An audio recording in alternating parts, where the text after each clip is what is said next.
Abot na sa ikalawang palapag ng ilang bahay ang baha sa ilang bahagi ng Quezon City. Sa isang barangay, kinailangang patayin ang kuryente para sa kaligtasan ng mga residente. Nakatutok live si Sandra Aguinaldo. Sandra. Emil, mula kanina umaga hanggang ngayong mga oras na ito, masasabi ko na bahagya namang bumaba yung level ng tubig dito sa aking kinaroroonan. Pero marami pa rin po tayong mga kababayan na magpapalipas ng gabi sa evacuation centers.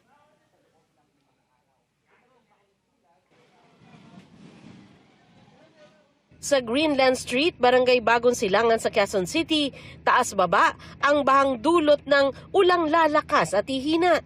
Dagdag pa raw ang pagbaba ng tubig mula sa kabundukan. Nilagyan ng caution tape ang isang bahagi ng kalsada matapos umanong makuryente at mamatay ang isang aso. Si Mang Claudio walang balak lumikas. Ba't hindi ka lumilikas, sir? Although kailangan ko talagang i-monitor lang ang gawin ko ma'am kasi every year talaga ito na mayroon at saka yung mga kagamitan namin ay dapat namin iangat. Tulad ng namin sa mga tindahan namin, iniano ko namin nililigtas. Although yung mga anak ko nandun naman sa evacuation center. Si Mang Rodrigo, nakita ko na, ayan, ito yung pagkain niya. Pati yung kalan? Diyan ka nagluto? Bakit po? Hindi makapagluto sa loob ng bahay. Ano nga, matubig. May tubig? Saan po ba ang bahay ninyo? Sa likod. Okay. So, baha ho talaga, nakalubog.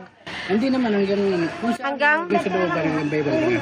Ayon sa kapitan ng barangay, kailangan patayin ng kuryente sa ilang sityo para matiyak na ligtas ang mga residente. Sa ilang bahagi ng barangay, umabot ang baha sa ikalawang palapag ng bahay. Galing po ng Montalban area, galing po ng pababa po dito sa amin yan. Nagiging ano po rito, parang nga embudo nga po. Kaya patuloy ang pakiusap ng mga otoridad sa mga residente. Sakay ng bangka, pinasok ng pulisya ang ilang bahagi ng barangay na lubog sa baha. Pumunta na po tayo sa evacuation center ngayon. Hanggang maliwanag po, wag na po natin hintayin na dumilim pa. Sa evacuation center, umaabot na sa halos 3,000 tao ang lumikas. Binigyan ng mga tent ang bawat pamilya. Ang mga bata kahit paano'y may napaglilibangan. Ilan sa mga nakausap namin nung Sabado pa narito, gaya ni Irene na may 3 anak. Kahapon po sana bumaba kami nung mga alas 8. Tiningnan po namin, inabot kami po sa second floor. Balik po ulit kami dito. Kumbaga, pero yung mga bata dito na po talaga. Ang pamilya ni Aling Perina, lumubog hanggang bubong ang isang palapag na bahay kaya damit lang ang naisalba. Hindi na po nakuha ng mga anak ko. Gawa ng malaki na daw ang tubig. Electric fan. Electric fan. Speaker. Wala po. TV, ganyan. Wala po mga kalan namin. Mga super kalan. Fan yun nasira. Mga damit. Mga damit na iba. Nabasa. Nabasa ang damit na iba, ma'am. Kaya lang, yung iba naman nailikas. Dinala na lang po. Nung bumalik na sila, wala na silang dala. Kasi malaki na daw ang tubig. Sa evacuation center na ito, may hiwalay na tent ang mga alagang hayop. Nakalagay sila sa kulungan at meron ding bantay mula sa barangay. Sa iba pang bahagi ng Quezon City, humupa na ang baha pero nag-iwan ng basura. Tulad ng mga tinangay ng Agos sa Creek na tinanggal naman ng mga kawani ng lungsod. Ilang sako ang basurang nakuha nila.